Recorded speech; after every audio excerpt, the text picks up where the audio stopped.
I kind of feared the day would come. Today we will be testing the Wheelock EHS-DL1 fire alarm horn strobe. Looking on the back, it's a 2-wire alarm, following the tradition of Wheelock's 2-wire alarms, such as the 7002T,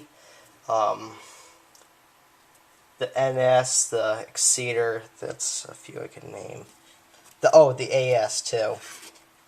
So, without further ado, here we go.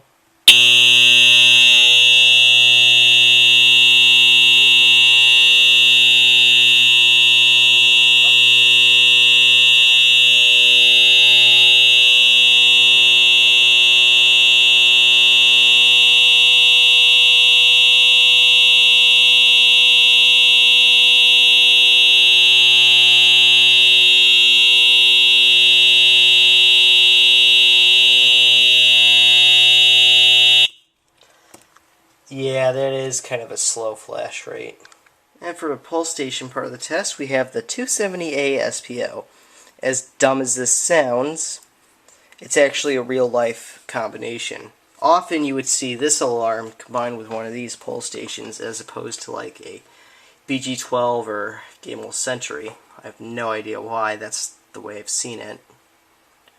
So yeah, let's go.